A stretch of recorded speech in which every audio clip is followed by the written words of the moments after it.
Welcome to episode 78 of Crave the Book.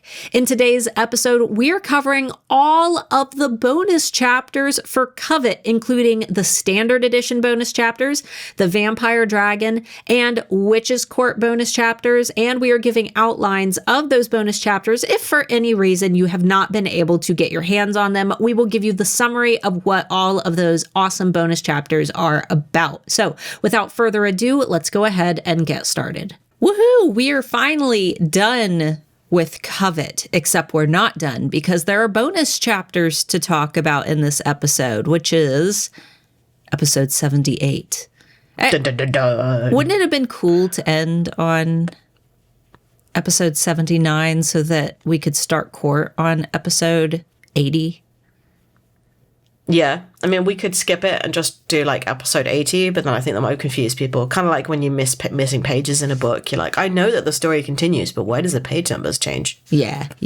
I think people would get mad. Now, guys, there is a slight chance because the plan would be for us to begin court next week, but the book is currently in transit to Amber. So,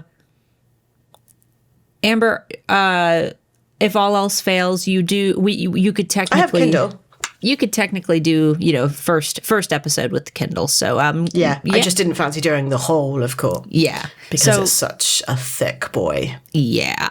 So, guys, starting next week, we will be beginning with court, which is going to be super exciting and a little unfortunate for those of you who are still waiting for court to be available in your country. You might have to wait to listen to further episodes, but today we're actually going to be covering all of the bonus chapters from Covet. This includes the standard edition bonus chapters, the Vampire Court bonus chapters, Dragon Court, and Witch's Court. And I thought that there was a Gargoyle Court edition for Covet, but there isn't. So no, it's the court was the first one and last one, I think. I think so. Did they do a Gargoyle one for Charm? I don't think so. I don't think so. First and last. Because they did Shadow, didn't they? Yeah, they switched to Shadow Realm.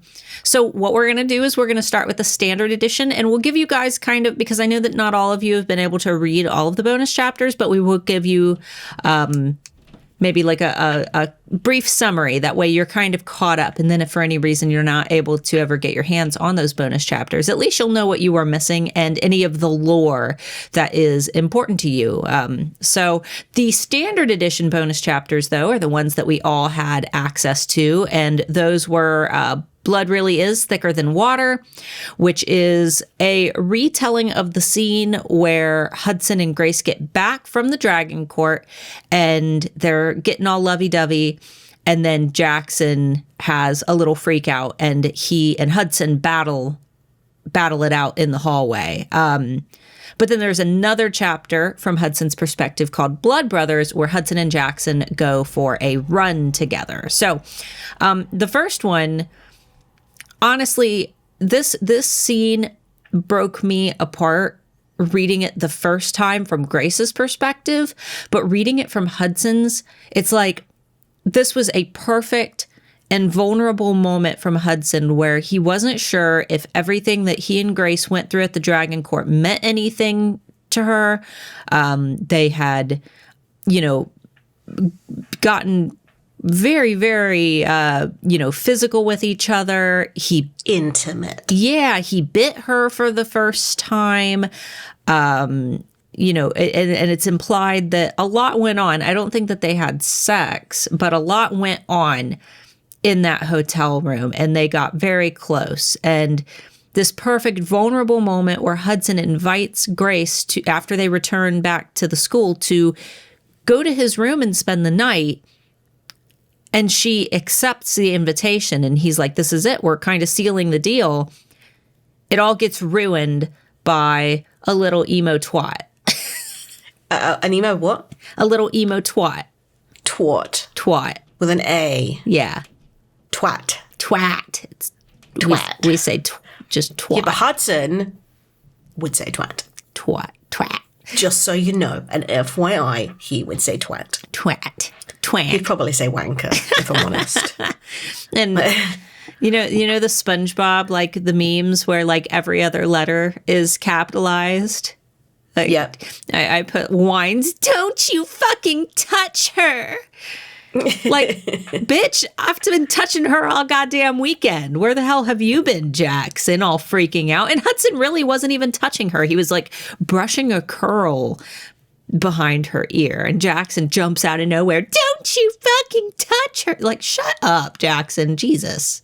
Yeah, I mean, Hudson's never really given anybody any idea that he would be a bad boyfriend. That, like, you know, when you say that, don't you fucking touch her, that is when you know that somebody has hurt her or beaten her up that night. Right. Or is, like, dating her only for a dare. That was a few tropes back in the 90s, wasn't it? Yeah, like, the way that he says it, it's like he's not done anything to warrant that right for you to say, don't touch her. Yeah, and Jackson's seen Hudson touch Grace multiple times. The birthday party, like, but at this point, the birth. the birth. At this point, it's already established that they are. I mean, that they're kind of a couple now. And then Jackson just goes into this, like, Hudson is kind of like brushing it off. He's snarking back. But Jackson is just throwing the most immature gaslighting 101 comments. Like, no one likes you. No one wants to bring you back from the dead. You're better off dead, you little pansy-ass Brit boy. I love how Hudson, when Jackson says, no one likes you, and Hudson's like, nobody's going to like you either if you don't shut up. Like, yeah. And it's true. Nobody likes it. Apart from the people that read Crave and were really sad that Grace got with Hudson.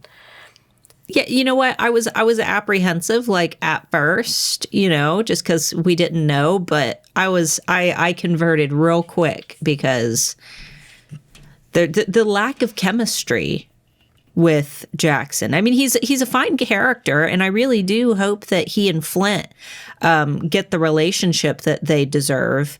But I do not particularly care for Jackson and Grace's relationship, and I never have. There was no inward swell of music. You know what I mean? Yeah, it's like, you know, like if you've ever watched a TV show where, like, it's that slow burn romance where they finally kiss, you're like, oh, thank God.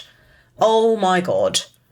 That was a roller coaster, a journey. And then it's like with Jackson and her, it's very much like a meh. Yeah. It's like you expect butterflies, but it's just like dust particles floating in the air. Yeah. Like, yeah. And then my favorite Hudson line that I still just, you just gonna stand there like a cack-handed bell. So do you have the term cack-handed anywhere? No. So cack-handed means like wrong-handed, like if you're holding a tool or a utensil incorrectly. So you can hold like a pen cack-handed, where like you hold it like with a fist or something. That's cack-handed.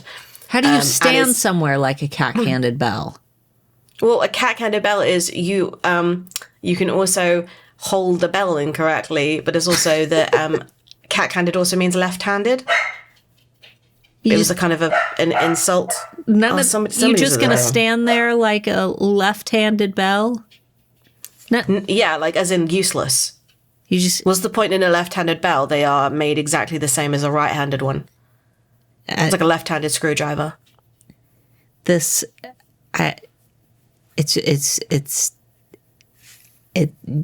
just a weird. It was a weird. It's a weird phrase. It's a weird like insult. We say it to mean like you're just gonna stand like a chocolate teapot. That's stupid too. Yeah, well, a chocolate teapot is supposed to be stupid.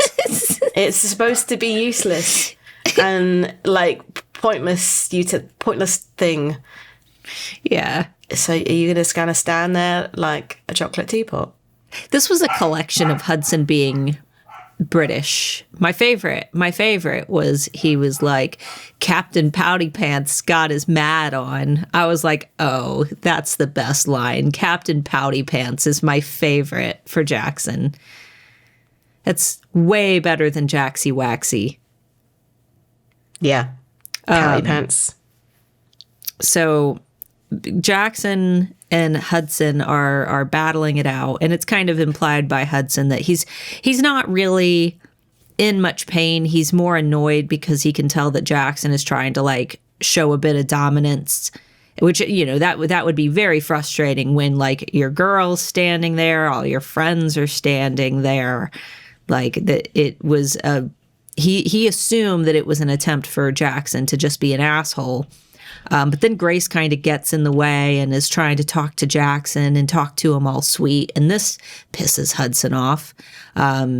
He ends up throwing Jackson across the room, exploding the floor. And Jackson falls into this hole in the ground and then like jumps out Edward Cullen style.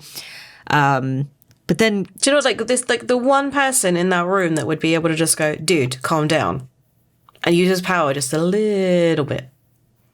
Just a little bit, yeah. But doesn't. Yeah, he's like, I don't want to have to do that. And I'm like, that would have been such a better solution than blowing a hole in the floor and... Yep. Embarrassing your girlfriend in front of all of her friends, where like, you know, where like the macho boyfriend is just beating up. Like the werewolf fight was... At least like he was showing his hand of being so powerful that he didn't even need to throw punches. Yeah, and he was being ganged up on. Yeah, whereas this is just a petty fight about a girl. With brothers. And it's like, it was so unnecessary, and like, they're just whipping their dicks out and measuring, really. Yeah, yeah. And it's just, it's just silly. And unfortunately, the one person in that stupid fight that actually does something that's going to calm him down is unfortunately Grace with subterfuge. Yeah. And, you know, the first read through, I thought that she was just trying to distract Jackson so Hudson could like detain him when she was like, remember the Northern Lights, remember? Oh yeah, I remember. Remember the Northern Lights, remember dancing. Yeah, it's like trying to like distract him with nostalgia. Right, but no, she was actually like trying to connect with a part of him. I'm like, fuck them Northern Lights. How dare you, Grace? Poor Hudson standing there. That wasn't even a great scene. I like. No. Yeah. Imagine if it was the other way around. Remember the washing machines? Right. Yeah. Like that instantly makes me smile. The Northern Lights just makes me roll my eyes. Yeah. Well, it wasn't. I mean, you know, I remember it being special because there's all like the fan art and stuff now. But if you actually reread it, they go up and then she says, we spent hours up there and then we finally came down. And I'm like, wait, there wasn't even just danced for hours. That's what like floating. The whole scene can be summarized in like 4 sentences. They go up, she's scared for a minute. And then she says like something like, we spent hours up there and then we came down. You're like, okay. And then I was cold. Yeah. And then you bit me and exploded the glass. Yeah. And, you know, this whole Jackson is like, when he finally tells her that, you know, he doesn't have a soul anymore. And she's like, well, what's going to happen? And he says, I'll be the monster everyone always said I'd be. Like, I'm like, why do I put men in my notes, but it's not men. It's teenage boys. Why do teenage boys always do this, like, I'll be the monster everyone says they're afraid of? Like, did you have that weird kid in high school who always acted like Heath Ledger's Joker? Yeah, but I suppose in England we're a bit more watered down. I mean, we make great Bond villains, but... kids aren't as dramatic as they are in America. Like when we watch TV shows with like American high schools, we're just like, what the fuck? Yeah, what's wrong with you all? Man, are you actually like that? Oh no, I don't. I mean, the main scene that comes to my head is High School Musical, the Status Quo song. I ain't never fucking seen High School Musical. Oh, they're just like they want to fit in with the crowd, but they actually really like baking. And they're like, no, you can't bake. He's like, but I really like to make souffle. And it's a part of a whole song. But he's like just dancing around. I'm like, why are these kids so extra? Is this a thing? There's always a few. There's always a few like characters that go about their lives as if they are. It's that main character syndrome where they in their head. There's a whole universe that revolves around them, but in reality, everybody is looking at them like, dude, you need to just chill. Like, I remember this kid. We have an acquaintance like that. He went to a wedding that we were at, and he was one of the groomsmen, and my husband definitely described him as he thinks that he's a main character in his own story, and we're all like sideline characters. Like, yeah. He was like, the bride and groom let him stay at their house the week before the wedding because he lived somewhere else. And they woke up in the morning and he had just left in the middle of the night.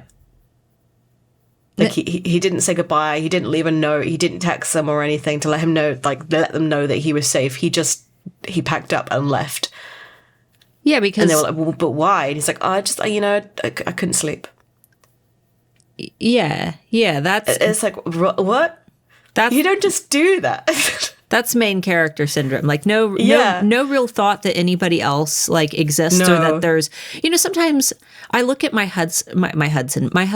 You did it. I did it. Sometimes I look at my husband and I have the ability to look at him and think, there's a brain in there and it has its own thoughts. Like, yeah, and you forget that sometimes, especially since I've been with him for 13 years. But every once in a while, I just remember, I'm like, he's got his own little universe going on up there. He's capable of sentient thought. Right. And I think that it's important for humans to occasionally remember that everyone around them is also a person with their own thoughts. And I think that we get so caught up in our own world sometimes. Everybody does it, but it's the people who never consider the fact that everyone around them is their own universe. But also isn't thinking of that one person. I know a lot of people that think that the moment that they walk into the room, everybody's going to be judging them or looking at them. And I'm like, you have not made an impact on their life whatsoever. And that's like, and you can take that as a good thing or you can take that as a bad thing. But remember the last time you were sat in a coffee shop or you were sat in a bar or something and that one person that walked in wearing that blue coat and you're like, no. And you go, exactly. They made no impact on your life. But I bet they walked into that bar going, oh, everybody's going to look at me because I didn't brush my hair. Right. It's like, no, we didn't. We didn't notice it because we don't care because we don't know who you are. That's like... However, if somebody stands up from a coffee shop table for no reason on their own, just stands up, puts their hands down on the table and goes, I must take my leave and walk out, then we would notice that person, but not for good reason. Right. That's I always think about that when I'm like talking to like friends who want to get in the gym and they're like, everyone's going to look at me. I don't know how to use the machines, or I'm not happy with my weight. I don't like how I look in gym clothes. I'm like, dude, nobody is looking at you because they're focused on themselves. Nobody is sitting at the gym like, look at this guy. Look at this guy not knowing. The reason they're in the gym is because they're also not happy with the way they look. Right. They just have a higher expectation of themselves. Yeah. But so that's the problem with Jackson is he's got main character syndrome and he is not the main character. If he had a cape story, huh? If he had a cape, he would swing it around himself and it would billow. Oh yeah, absolutely. In a dramatic, whiny fashion, just like and then he'd yeah. And storm away. I must take my leave. So we get another great chapter of Jackson being a whiny little twat, called Blood Brothers, where Hudson's like genuinely trying to form a connection with Jackson. He wants to take him out, get him in a new environment by taking him out on a run where he can kind of talk to him privately and try to make up with him.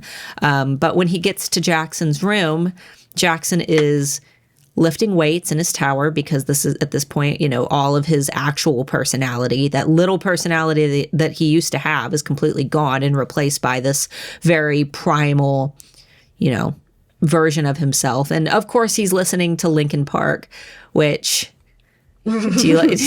I'm like, what song? Crawling in my skin.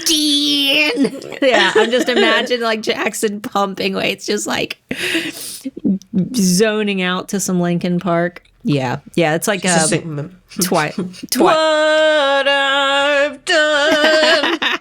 It's like Twilight, when you read Twilight, Bella says that Edward, something about listening. There's no Claire de la Lune. Listening to violent music. Edward says something about listening to violent music, and it turns out to be Linkin Park. I'm like, I was thinking Cannibal Corpse, but Linkin Park. Yeah, I guess. But I mean, compared to Claire de Lune. Yeah, you right. He grew up with like orchestral symphonies. Yeah. So violent. Yep. He grew up with banjos. I forgot he was American. Yeah, banjos. Only banjos. We don't have we don't have banjos. We take the piss out of people who have banjos. But yeah, it's not a common thing here. But I mean, it's not something like we were like, oh, we listen to like fiddle music. We don't really have that either. Bluegrass. Yeah, no, we don't have that either. Yeah. Unless we are trying to be unironically American centric. Yeah, a lot of people do listen to bluegrass here. But anyway, so the whole point of this whole like interaction is that, like, for one, Hudson is looking at Jackson's room, and he walks over and he picks up the wooden horse that he carved for Jackson when he was a child. We have learned that Hudson had a mentor who taught him how to create positive things. Was that in the Katmere Academy guide? I don't remember. Well, Hudson has this power to destroy, and in one of the bonus books, I do believe it was Katmere Academy guide, we learned that it's because Hudson had a mentor who was there to teach him how to create positive things, even though Hudson is basically designed to destroy. And he created this little horse for Jackson that Jackson has carried around with him for all these years. But Jackson immediately tells him, like, why are you picking that up? Like, so Hudson sets it down and they leave. But the entire time that they're trying to run, like, Jackson is running ahead. He's not really concerned with talking, and the whole time Hudson is just thinking about when Jackson was ripped away from him. And one line that stood out to me was that Cyrus was already locking me up at that point when he was talking about when Jackson was taken. Jackson was taken when Hudson was 10, right? Mm-hmm. So I'm like, the whole thing that I won't say any spoilers, but we learn about what that means, the locking me up part in court, and he started that when he was 10. Like, yeah, he didn't have a great childhood. And it does make me wonder whether the same experience was had by Jackson. Well, if he was with the bloodletter, I mean, she acted like she loved him. I mean, being in that cave was probably akin to being locked out. She could have that power to change environments, though. Like, so maybe she was able to make it, take him almost like VR. She made it one of those bedrooms with like the underwater scene stickers. Yeah. It's like the next week you get dinosaurs, and he's like, wow, dinosaurs. My life was so bad. I really hope like baby Jackson enjoyed dinosaurs. I think he did. A dinosaur. That's why he's into dragons now. Yeah. Meanwhile, Hudson likes diggers. I like construction trucks. But so they finally talk, and Jackson's being a little asshole, just like, why does it matter if you want to have a relationship with me, blah blah blah. And basically Hudson kind of like lets him know, I'm the one who made that horse for you. Do you not remember? Like, he tells Jackson like all these things that Jackson would have forgotten because he was so young. Hudson remembered, and Jackson didn't realize that Hudson had been there all along. And then, I had the question, does Jackson know that he was used as a tool against Hudson? Because Hudson said that Cyrus dangled Jackson, like the idea of seeing Jackson again in front of Hudson's face like a carrot. And I feel like, if anything, it was also used the other way around, where Hudson was used as a tool against Jackson in terms of jealousy, in terms of like superiority, that like that big brother syndrome was probably inflated in them. Like everything about the Vega family, and we come to find out a little bit about Delilah in these chapters as well. Yeah. But like everything about the Vega family is about power.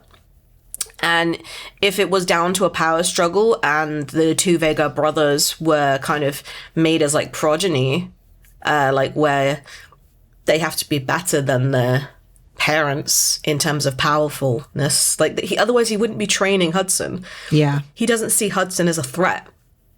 He sees him as an extension of his power, that if I have this son and he has this power, but he is under my thumb and my rule, therefore I have the power that he possesses. Yeah. So he probably played them against each other, and I think Delilah did too, because Delilah's just as much of a power-hungry person as Cyrus. She just doesn't have that like special power. So how like Cyrus has the eternal bite, Hudson has the two powers that he speaks of, and then Jackson has the earthquakey and also telekinesis. Like his mother probably felt very alone, outcast, inferior. Very inferior, yeah, and also threatened by the fact that any one of her family could literally turn around and destroy her. So I think she may have had to use that love connection between Jackson and Hudson to make her seem like the only one that was rooting for Jackson. Yeah. So that at least she'd have Jackson on her side. Even when Jackson goes to the to Britain to go to the vampire court, like at no point does he think that his mum is full of shit. No, he comes back and he's like, oh, this is what she said, and then that's it. It's not like she was full of a bullshit again. This was what she said, and I think that there's a hidden meaning behind it. It's like, well, no, she was playing you again. Yeah, and he only talks to her. He never says like I talked to Cyrus and Delilah. It feels very much like he took his mom aside and spoke to her privately. Yes, and the fact that the chapters that we literally just read, Cyrus bit Jackson, knowing what it would do, and I'm pretty sure that Delilah was in that fight as well. Yeah, and nobody gave a shit about like their child. No, and if she really truly was that mother that had that revered child, that Jackson was her favorite or Hudson was her favorite, because all of a sudden we also have that issue of a Hudson was her favorite, and when Jackson killed him, she then maimed her son. Like, I think we keep forgetting that Delilah is a bitch. Oh, yeah. And I really, truly think that not just the violence that she had, and also the disregard for the fact that she was just willing to use her son and let her husband bite him and all of that. Like, I also think that she probably did a lot of manipulation through his childhood about Hudson. Yeah. Because he seems to have a lot of, like, indoctrinated, like, propaganda about Hudson. Yeah. And it had to come from somewhere. Right. It's very obvious that he hates his brother, but they haven't seen each other in 100 years. So where did all that hate even come from? He just naturally assumes that his brother is exactly like Cyrus. Everything that everyone has ever said. Yeah. The thing is, like, they said that this is what Hudson was doing during the war, that he was trying to make new, like, maid vamps and stuff like that. At no point did Jackson give him the benefit of the doubt. At no point did he, like, treat him as if he was a brother, that he'd never really cared for him in a way of a sibling. He just immediately went, you're just as bad as my dad, but never thought that his mum might be included in it. Right. Like, his mum was just like an innocent party in all of this. I think that Cyrus is so evil that Delilah is able to kind of hide in his shadow while still reaping the benefits of his power. Yes, it's definitely Game of Thrones-y. Yeah. Whereas, like, oh, whilst you're doing that and you're making a big hoo-ha over there, I'm going to do some, like, little tiny cloak and dagger things over here that are equally as damaging, just nobody knows that it was me. Yeah. Yeah, and unfortunately, I think it did mean that the brothers were never going to fully be brothers, and I don't think they ever will, because there's nothing that will take away that 100 years of propaganda, really. Yeah, you can make up, but you'll never forget, you know. And you'll never trust each other fully. Right. It's just at no point do they really trust each other in the book. At all. No, they always stay, even after everything is somewhat resolved. They're still not great with each other. They're not like best friends ever, like brothers. Which is completely understandable. Yeah. I feel like Hudson is at least the one that's trying. And I think that, unfortunately, that is only down to age, that he has more fond memories of Jackson than Jackson has of him, because he was around at an age where he was at least able to retain memories. Yeah. Which is just sad. Poor little Jaxie Waxy. Poor Jaxie Waxy. He never had chance in hell of making normal relationships when the one relationship that he had that was normal got taken away from him. The only one he had was the bloodletter, and she's not a normal person at all in any way, shape or form. Hudson at least had this teacher to kind of form an attachment to. Yeah. So, but Jackson was kind of completely on his own with a psychopath. Like, we know that the bloodletter is mental. Yeah. And she's been locked up for forever. Like, what can that do to somebody, you know? Well, enough for her to sign him up to a mating bond that he didn't ask for or could get out of without ripping his soul out, so. Yeah. So she's not really a great protector. No. So let's move on to the Vampire Court bonus chapters. We'll have to kind of speed through them if you've got to do a hard stop in an hour. So I do have a spoiler for this one as well. Okay. So this one is probably the one that was the saddest out of all of these. The first chapter for the Vampire Court bonus chapters was Love You Goodbye. And this takes place after the fight in the hallway in the standard edition where... And after the burning of the poem. Yeah. So in the standard edition that you all should have access to, we get Hudson's perspective of the fight between him and Jackson after the Dragon Court. Grace was supposed to go back to his room with him, but she opts to, stand and baby Jackson for a minute. And Hudson just decides to leave, and he goes to his room and he starts trying to read, but he realizes that he's reading the poem book that he had given to Grace on her birthday. So he just starts ripping pages out of it and burning it. And then this chapter takes place like right after he has finished burning the poem book, and he just starts picking up axes from his axe throwing and turns on Breaking Benjamin and just starts like... Which is an entire mood. Yeah, it is a whole move. And that was like my little note. I was like, I will live for this scene if movies are made, because this is so sad. Yeah, there's like a really sad sentence where he puts the feelings that he's currently feeling, which is all very, very normal feelings to have after your girlfriend has literally gone, "That's okay, I'm going to look after your brother instead." Like he's saying like that his feelings are pathetic and intolerable. And it's like, oh, that's like means that his feelings were never ever validated by anybody. Like he's not allowed to feel those feelings. Yeah. He's always taking care of everybody else.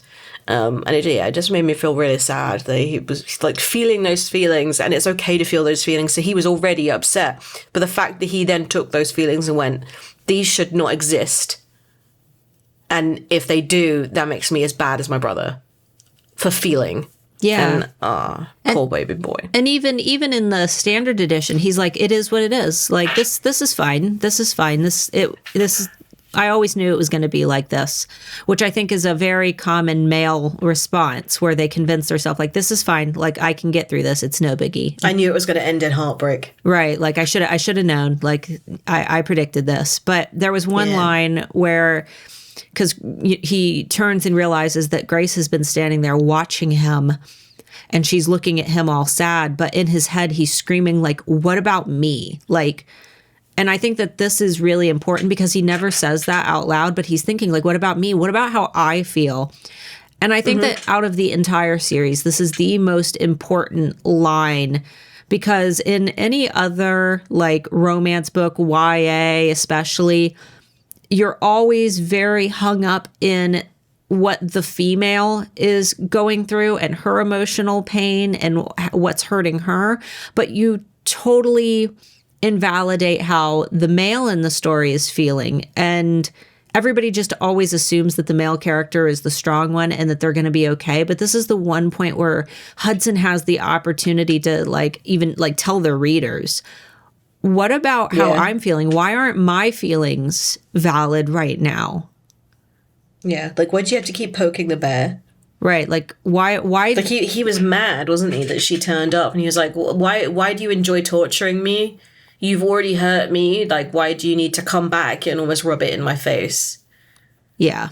But then he realizes that he needs to, like, just channel that back in, and he turns around, he takes a big deep breath, and he's like, okay, it's not how I feel. I know that Grace is hurt and she is upset, and that is the worst thing for me. That is worse than what I'm feeling. And again, he puts his own feelings below hers. Yeah. And there's a part where he says, like, everywhere in his room, like, she haunts the rest of my room because they've spent time everywhere other than his bed. And she's trying to basically, you know, get him into the bed for like this kind of emotional, like, make up, make out. I don't know what happens. She takes her clothes off. I know that. I don't know if they have sex or what. No, because I don't think that they ever have sex in Covet. But either way, they go in and lay in his bed, but he like almost doesn't want to tarnish his bed. His thought is like, everything in my room, I'm going to think about her when I see it. And my bed is my one safe place. And I think that this is another really relatable feeling, because like rooms absolutely change for me based on the moments that I've spent in them. And it's almost like it takes time for that room to recover. And it's weird, even when you and Scott were here in the US visiting and you stayed in my basement, like it took days for me to not see the basement as the space that you occupied. Like it remained, it almost remained like your space. And mentally, it took me a few days to reclaim that space as my space. It looked different to me, even though it was the same. And that's just how spaces exist in my mind when I've had a good memory or a bad memory. So I don't know if that's something that a lot of people have experienced, or if I'm just weird. I think that for me, it has to be quite a significant event. Yeah. But yeah, I can see that a memory of something happening in a room is more sentimental than the room itself. Yeah. Yeah. My note was that desperation of just being with each other, ripping each other's clothes off. Like he was like, there was a fire, like she was burning into every hole. And then it like suddenly switches, and then all of a sudden she's like a cooling balm of water, I think he says. And I was like, yeah, like that moment of just like pure wild frenzy and lust and love. And then it actually turns into a more caring and tender moment, because they're not doing it because they need each other in that way. They're doing it as comfort for each other, that they're seeking that moment, that intimacy with each other, because it's not like, oh, this is the last time, we better get it over quickly, because I'm craving it. It's I want to make this moment last because you're my mate and I love you, and I wanted everything for us, but now that's not going to happen. So let's not drag it out, but let's take every moment that we can. And it made me feel really just like, oh, like, you know, when you got that like last spoonful of dessert. Yeah. You're like, oh. Like, I know that it will be gone if I eat it. I still want to eat it, but I'm just going to really savor it. Right. Yeah, and then it's so much worse that he pretends to be asleep when Grace like gets dressed and slips out of his room, and she leaves a note, but we never learn what that note said. What Burb? Be right back. BRB. Just something really like we were expecting it to be really poignant, and it was just BRB. Just like offer a shit. Had to pee. BRB had to pee. Sorry, destroyed your toilet. Couldn't find a toilet brush. Couldn't find a plunger. So your spoiler, I think that you could share this spoiler in a way that doesn't ruin. I mean, it's not like anything that ruins the story. It's kind of something that's been hinted at multiple times through Covet anyway. Okay. I mean, if for any reason you guys like absolutely don't want anything from Court ruined, then I mean, you might have to bounce out, but it's not like a world-ending spoiler. Just go la la la la la la for 20 seconds. Okay. This is a quick one. So there's a sentence that says, agony rips through me, it shreds me to pieces without spilling a drop of blood. And it made me think, like, was he trying to poof himself out of his misery? Like, he was teetering on the edge, but then clawed himself back again to be more active about it. You know, when you like, you think about doing something stupid, but you know that logical part of your brain will always manage to go, no, that's stupid. Yeah. I feel like that was probably the mood that he was currently in, where he was like, I've got nothing left. What is the point? And was feeling so down about himself that I was wondering whether he was talking about this agony ripping him to shreds as being a physical act, that he was literally pulling himself apart. Yeah. And then he held himself together for that, like... Because that's when Grace suddenly turns up again, isn't it? Yeah. So yeah, can you imagine that she like comes out like 20 seconds earlier and sees that happening? She'd be like, what are you doing? You can do that? Where do you go? All those questions. I mean, if he just poofed, I'm imagining like he poofs in like dust, like just poof. Yeah. Like a magic trick. Boop. Yeah. Makes that sound too. Boop. So this bonus chapter, we get the backstory between how Delilah and Cyrus came to be. And it was a very traditional marrying my daughter off to some mysterious, royal, powerful stranger story. And it happens to just work out in any way. Yeah. She's very nervous, but then when she finally sees Cyrus, she says, I pretend not to see the shadow of cruelty lurking in the cobalt depths of his eyes. And I was like, you know, the way she's describing it, like up until this point, we're seeing Cyrus as like this, you know, this evil, older male figure. And, you know, I'm just like, well, you know, maybe I would. Maybe she had a valid point there if he was standing there staring at her, this handsome man with a shadow of cruelty lurking in the depths of his eyes. I might stick around. Yeah. Just be like a little bit intrigued. Like, what kind of cruelty are we talking about? Yeah. I'm game for a little, you know, just a little. Like, I mean, as a vampire, you've got to have some kind of darkness in you. Otherwise, you're not really able to do the very thing that keeps you alive. Right. There's got to be a little bit there. Yeah. My note was like, who the hell are Muriel and Sabina? Like, are they important? Because they're like named. They were named in this chapter as two very gorgeous, stunning women stood behind Cyrus, which makes me think that they may be his sisters. I saw them more as concubines. Sarah Dwin. What are their names? Sarah Dwin and the two wraiths in A Court of Thorns and Roses. Like handmaidens. I think that because he's so powerful and so up his own ass, that if he's going to have anybody tending to him, that he would bathe me. Right, he would choose the two most attractive women that he could have as servants. So because he only wants to be served by beautiful women, that's what I assumed. Yeah, I was kind of hoping, like, ooh, are we going to meet these creepy, scary aunties in the future? But if you think they're handmaidens, it's possible. Yeah, that's what I gathered. So there's a moment where she says, the moments our eyes meet, he became just Cyrus to me. The first touch of my hand to his arm sends heat blazing through me. And apparently that, like, she was thinking that she was scared, but then all of a sudden she touched him and then heat blazed. It wasn't like we touched and then I get that, like, little minge twinge. Made me think, like, was that the mating bond? Because they are mated, aren't they? They are. Yeah, I think so. Bonded. It's very similar.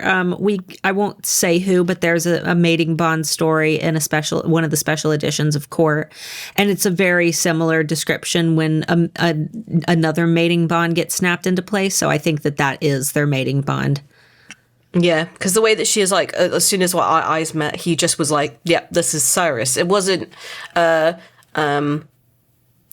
Can I call him Cyrus? We're supposed to be husband and wife, so therefore I should be able to call him that, but there was still that fear. She was like, no, he's Cyrus.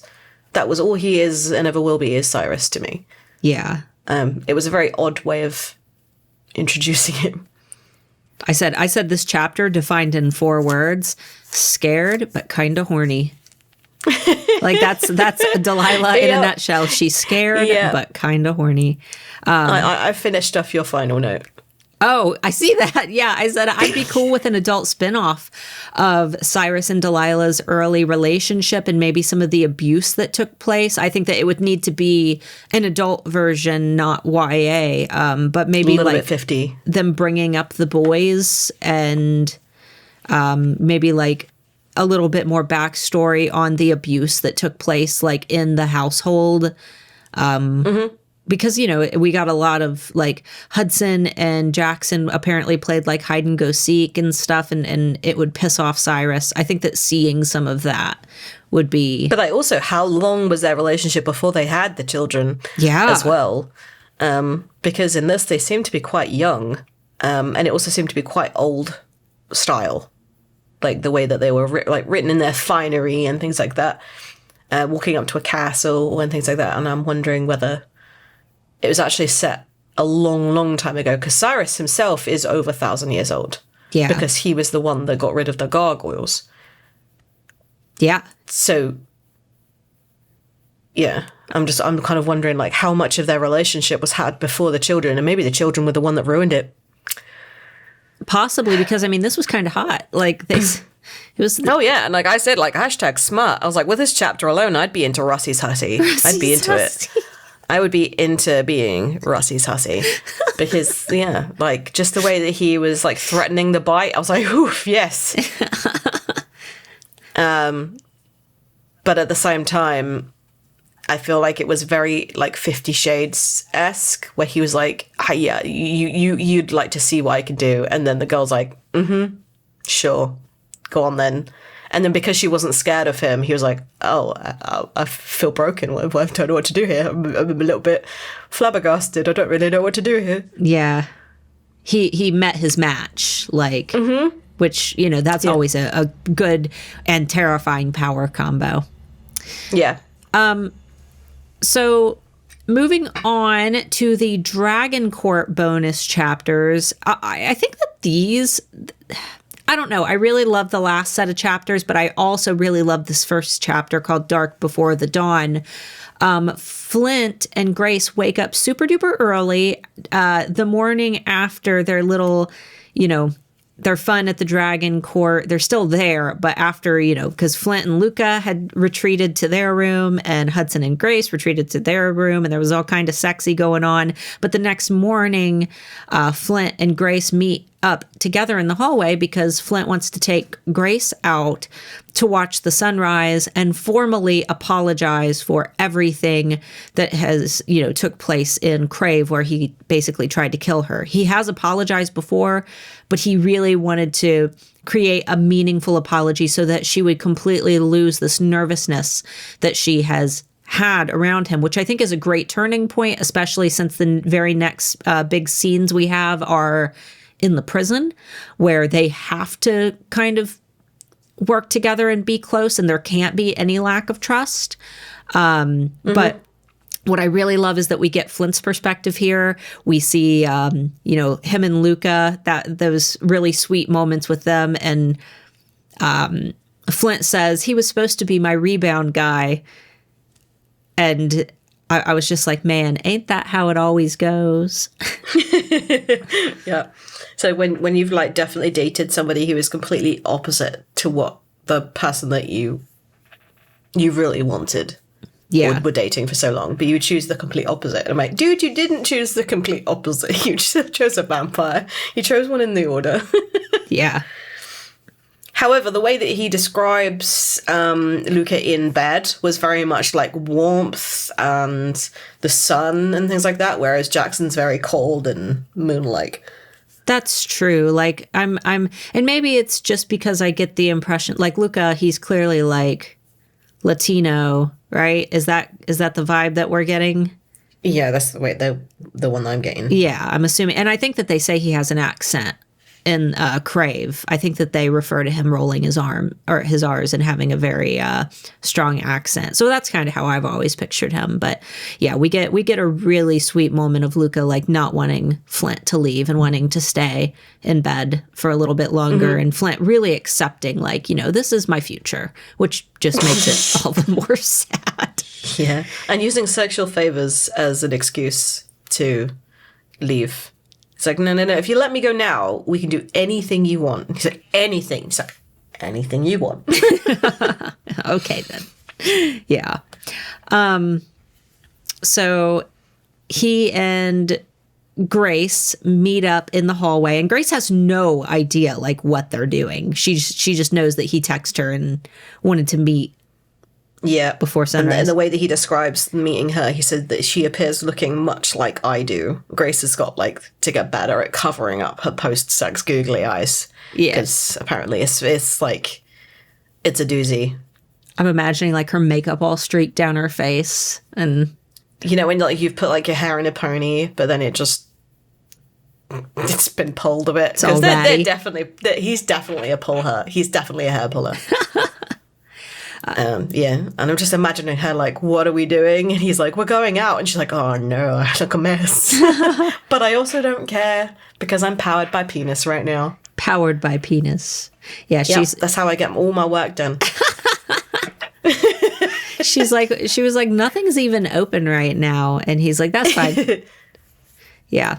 And she thanks him for like the night that they had last night. Mm-hmm. Gushes about everything that she learned and got shown. And I'm like, once again, for those in the back, where the fuck are those golden drinks? Yeah. This cool... We had like this intricate... huge guard of dragon. Yeah, this intricate display of these golden dragons that Eden wants to join someday. And they like shoot down the floating, street above New York City. And they make a big deal about these golden drakes, and then we never hear anything about them again. But so Flint grabs, they're leaving the Dragon Court, and they pass this like bakery or this coffee shop, and it's closed, but the person apparently knows Flint and leaves out coffee and pastries for him. And I was just like, if you give me coffee and pastries, I'll go anywhere with you. I'll follow you, whatever. Yep, me too. I'm going anywhere for caffeine and food. Oh, yeah, absolutely. Yep. So they go to like this dock and sit and watch the sunrise. And Grace is like, wow, this is beautiful. Thanks for showing me. And Flint's like, well, that's not the only thing that I wanted to bring you out here for. And then he says, I want to start over. And they shake hands and like almost like pretend that they're meeting again for the first time so that they can have a fresh start. And I said, this is how you apologize. You change the setting. If you ever need to have a hard talk with somebody, especially somebody who doesn't normally listen to hard talks, which Grace does, but if you want to really get through to someone, always change the setting. Say, hey, can we go take a walk? Or, hey, can you meet me like at a coffee shop? When you change the setting, it gets the person's ears perked up and it makes them receptive to whatever you're going to say next. Whereas if you just walked up to them while they're sitting like, at their desk where they always sit or on the couch and you start spilling your guts out, you haven't changed the setting and they're not in listening mode. Yeah, and you definitely have to put yourself as the vulnerable person to be the one that's actually completely okay with the idea that your apology may get refused. That actually saying sorry isn't a fix-all. That other person just could be like, sorry, not acceptable. I don't accept your apology. And you go, okay, I understand. And so they go, no, that's not right. I came to you saying sorry, and all of a sudden you've removed all that power. And then there is another kind of great little analogy to go for an apology, is that anything following the word I'm sorry immediately removes the apology. So I'm sorry, but... No buts. Anything, I'm sorry that... Yeah. Exactly. Yeah. Just say, I'm sorry. Full stop. Yeah. So next one is Sleight of Wing, which was... And it's my favorite. Yeah, Aiden meeting Nuri, and we really get to see like Flint's parents and their, for one, how funny they are, and for two, where Flint's personality comes from. So in this story, Aiden is going to this kind of royal Egyptian wedding, and he decides to buy some clothing, of the local culture. He buys frippery. Yeah. He wants frippery. Yeah. He wants to, he says something about the local customs. We don't know what the year is, but I'm getting that it's, 1962. Yeah, it's old, full of frippery. Old timey Egypt. So he's in this little changing tent, and suddenly a woman just like dives under the tent and is standing in there with him while he's half naked. Not standing. She's kneeling. Yeah, kneeling in front of his naked body. And he's like, who the hell is this? And then he realizes that it's the princess who is about to be wed. And she's like, you got to get me out of here. Yep. So she kind of cons him. She says that if he doesn't help her escape, that they will, and they find her in there with him, the guards, that they will castrate him and cover him in honey and leave him in the desert. So she very much manipulates him into helping her escape so she doesn't have to marry whoever she's lined up to marry. And he does. He takes her and slips her out without anyone noticing. And she turns into a dragon and they fly away together. So when we get introduced to this story, Aiden first starts introducing all of these courts. The court that the prince that Nuri's supposed to be marrying is from the Crimson Court. And he says something about an Amarantha court, and he's from the Viridian court. These are all Pokemon gems. They are all Pokemon gems. He's naming off all of them, all these different courts. So I wonder if those will ever take. Will they ever? Lieutenant Surge is at one. Will these ever play in later? Who knows? But I don't know. I did notice that Nuri had a lot of Egyptian artifacts that Grace had noticed in her office when Grace was at the Dragon Court, and now that kind of makes sense. That Nuri, she's Egyptian apparently, though she has a strong English accent. So no, it says that it was perfectly accented English, not her English accent was perfect. Oh, okay. So the way it sounded was that it was perfect English, but it was accented. Got it. And then when she got angry, she said her accent got stronger, and it was obvious by the way that like she didn't what's the word? Like she didn't shorten words to isn't or anything. She said it is not. Yes. And I'm thinking that like that's the way that if you aren't a native English speaker, you slow down your words to try and get what you are actually saying out. Aiden said that she pronounced something in the most persnickety English she could manage. And I was just like, Amber, say something in the most persnickety English you can manage. Oh, just like something that's really stupidly picky Like there is absolutely no reason why that you'd pick up on it. It's like show don't tell. Tell me something persnickety style. So I went to Starbucks the other day and I asked for a cup of tea, and then naturally you'd think that they would give you a honey and lemon, but instead they gave me milk and sugars. The absolute peasants. That very persnickety, very persnickety. Persnickety. And then we got another fun vocabulary word. Frippery. Yep. Which is like clothing or furniture or language that is dripping in finesse. The local frippery. Frippery. Yeah. Aiden is trying to convince Nuri. He's like, I am supposed to be attending your wedding in about 30 minutes, which I don't think is going to happen. And she was telling him like why she doesn't want to marry this guy. And her reason is he is smelly and his dragon is ugly. And I was like, you know what? Good reason, chick. He's smelly and his dragon is ugly. Yep. Which makes me think like she's definitely not English is the way that was said, because I think as a princess that so far she's not been particularly like uppity about the way she says things.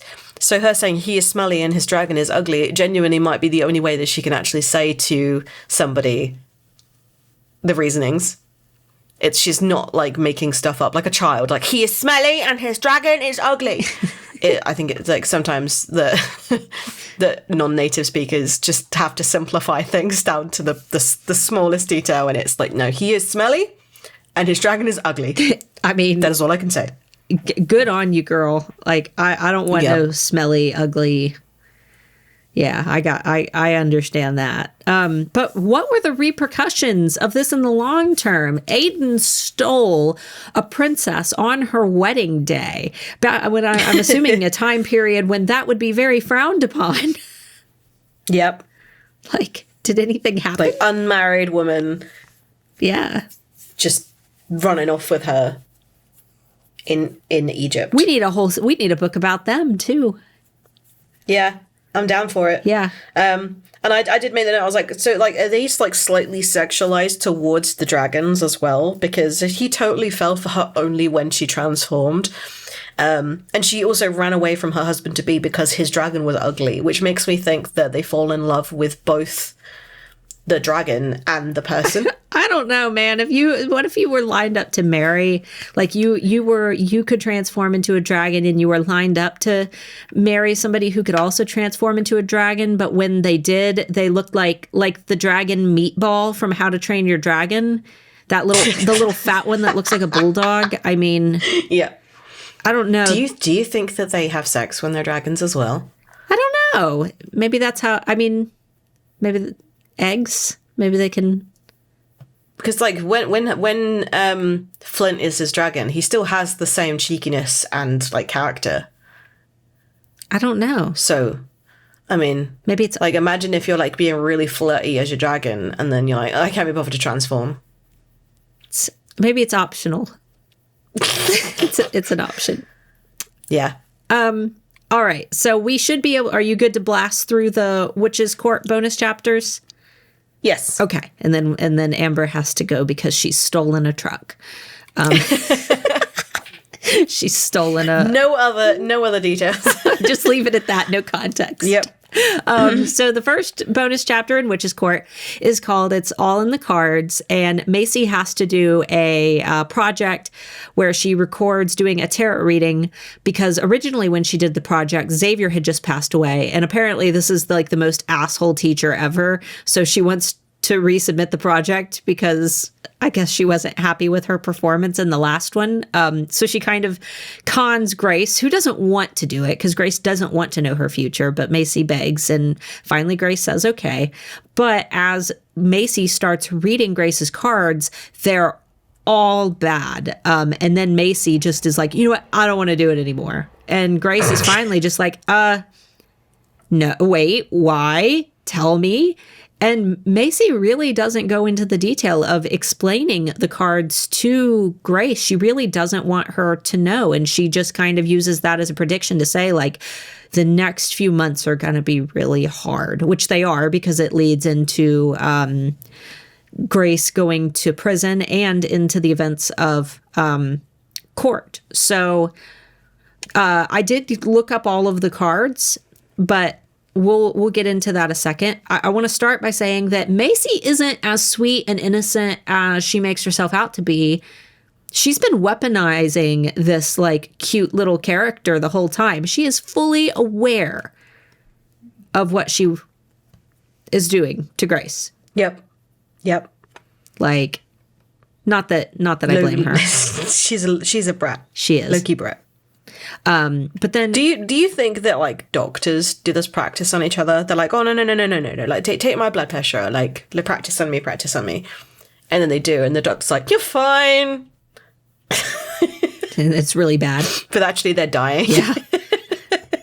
It's like, no, I don't like playing this game anymore. I think I've had enough practice, because they've like just taken their pulse and they're like dead. I'm assuming that it's different for doctors. I think that there's an obligation there to disclose. Nah.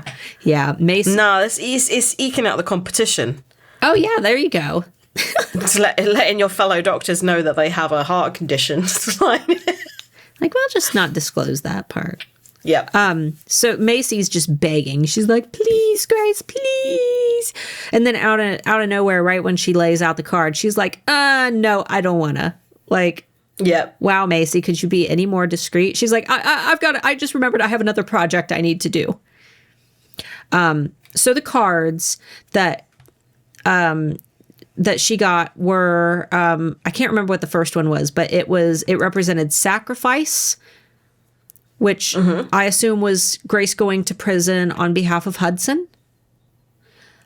The next card was the Tower, which is danger, crisis, or sudden change. And no spoilers, but could that have been, there's a tower where there is a bit of danger and crisis and sudden change that takes place in Charm. There is. Could that be a prediction? I mean, because technically what happened in Charm would have already happened, but I don't know. Yeah. The Reversed Emperor is some kind of power struggle or a fight for dominance when it comes to love and relationships. So that's obvious. Juicy. The fight for dominance between like Jackson and Hudson in Grace's heart, right? Yep. Reverse Wheel of Fortune, which is misfortunes have been following you. Again, that one's pretty... Lol. Yeah, self-explanatory. And Three of Swords, there is blocked grief stored in the person's heart. So maybe like Grace's parents. Which does come out because she's talking about how she wishes that last few months of knowing her parents had gone differently, and it does come out in court, that grief. Yeah, you're right. So she is kind of blocking it. She comes out of it feeling like she's gone through therapy. yeah, which not like it has the opposite effect. Right, not a substitute for therapy. No, don't do that for therapy, because that lady was crazy. Yeah, you need to make sure that you're actually getting help if you need help. Yeah. But that was pretty much it. It was a quick chapter. However, out of all of these, I think that the most significant in terms of information, and if you guys ever have the option to purchase these books, I would recommend getting The Witch's Court just for this chapter. It was called Do You Believe in Magic? And this is a telling from Grace's mom's perspective on the road to the Redwoods with little 11-year-old Grace in the back seat getting excited to go to the Redwoods. So Grace's mom and dad drive her to the forest, and we get a little bit of an explanation about how Grace came to be, the story that we heard from the blood letter about how the witches' coven had come to them for a gargoyle, and in exchange the blood letter had said, well, I will do this, but it must be determined that this gargoyle will be mated to my Jackson. So we learn about that. And when they arrive at the Redwoods, little Grace is super duper excited. She's walking around talking to all of the trees. But then out of nowhere, she like flies up in the air and creates a bunch of flowers out of nothing. Just a bunch of flowers bloom. And that's when Grace's parents realize, oh no, she is magical after all, because they've thought all this time that she wasn't magical. Yeah. So, first of all, their names are Arya and Cillian. Cillian. So I'm just saying those sound like magical names. I mean, those aren't. Yeah, there's not very many people with those names. No, those are Harry Potter names. Those are magic names. Those are British names. Yeah, 'cause magic only comes from Britain. Yeah. Yeah, well, that's like there's a whole article on BuzzFeed on things that Americans thought were magic, but they're just British. Yeah. And I was The houses. treacle houses. tarts. I was like, oh, those are magic. Never heard of that. The little like the little trolleys on the train. Yeah. You didn't. Magic only in Harry Potter. Yep. Yeah. But there was a line that stood out to me. Her mom said that she was looking out the window as they were, going up the coast of California, waiting like to see the redwood forest. And it was almost as if she was willing the forest to just like exist, because they weren't there yet. It's like she was trying to will the trees into existence in the distance. And she said it wouldn't be the first thing she's willed into being just by sheer grit alone. And I don't know if this is it because she's performed magic in the past, or is it just because like Grace is an artist and she is good at like generating beauty from nothing because she's just talented. Maybe both, but also wouldn't that also explain many things that happen whilst she's in her gargoyle? You're right. There are a lot of things that she's just like, no, this exists. And she has no idea, like, that she was the one that did it. That's true. And everybody else is like, no, you must have made this. And she's like, nope, no, I didn't. Did not. Nope. Yeah. Very interesting. That's an Easter egg kind of buried in there that I didn't notice. But it also might just be a really, like, throwaway statement that a parent makes. Yeah. And actually they're talking about her, like, pasta shape pictures. Yeah, we might be making it fit the mold, but I say it's canon. If the shoe fits. She's just sat there with her penne pasta making face. Yes. There's another line in here where her mom says, and thank God we didn't get what we asked for 11 years ago, in reference to them wanting to create a gargoyle, going to the bloodletter, and the bloodletter making the pact that, that their daughter would be mated to Jackson. So this implies that Grace's parents were that coven of witches who asked to create a gargoyle to bring balance to the world. But if that's the case, if this was a coven of witches, what was Grace's mother? Because Grace's mother, we've heard, is not a witch. So it's not her dad wouldn't be considered a coven, I wouldn't think. And no. And another thing is that Grace is still a child. So when she said, and thank God we didn't get what we asked for 11 years ago, they wouldn't have any idea at this point if she would be mated to Jackson someday, because he would be a teenager right now, but Grace is still 11. Yeah. So I mean, did they ever ask who it was going to be? Like, like surely if you had decided that yes, you were going to sign over your firstborn to be mated to somebody, wouldn't the first question be to who? I would assume that they knew, because at that point the bloodletter had Jackson in her care, and I just imagine like this little like adolescent boy and the bloodletter being like, "This is my Jackson." Like, because if I was her parent, I would be either very, very concerned about the fact that clearly that child is not normal. He may have many narcissistic tendencies, kind of like his father. Right. But also I would maybe be teaching my daughter how to combat those. Yeah. Rather than... But instead they're not preparing her for anything. They're kind of keeping everything hidden and as if she can't do anything and she's totally normal. Yeah, it's almost like they've run with her and assume that this is never a problem that they're going to have to deal with as long as they hide her from it.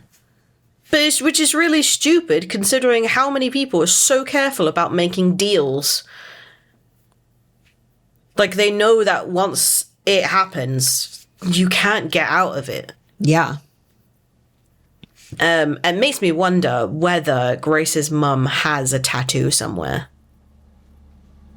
Oh, like... And Grace just thinks, oh, like, yeah, my mum's got, like, a Tinkerbell tattoo on the back. We're like, lol. But actually, that was a deal. I would, if I made a deal with somebody and the tattoo that magically appeared on my body was a Tinkerbell, I would be so pissed. You would do anything to get rid of the tattoo, I would. Which is fulfilling the deal. Yeah, I would do the deal. You'd be marrying your 2-year-old. Like, just get married now. No more, no Tinkerbell. Sorry, I don't want no Tinkerbell tattoo. So we get the first little instance of Grace actually joking with her dad, which she says that her dad used to love, like, the cheesy jokes in Crave, and that's why her and Jackson, start telling the cheesy jokes. But then her dad tells her a cheesy joke, and she's just like, Dad. But it just kind of shows that she kind of inherited that from her father, and it makes it a little sad. Yeah. She also, when they get to the forest, she walks around and is just kind of talking to all the trees, which later in Covet, obviously she has several little magical moments where she's able to kind of communicate with the trees. Mm-hmm. So it's... What would trees even really say? Would they even say anything interesting? I think of it like Treebeard from Lord of the Rings. They just talk really slow. Yeah. I don't know. They realize that everything is insignificant to them because they lived for so long. Yeah. So they're fine with her talking to the trees, whatever. She's 11. That's total. I have an 11-year-old. Normal behavior for them to just do weird things. But then they look over and she's floating up into the air and spinning around, and flowers are blooming all around her. And they're just like, oh, shit.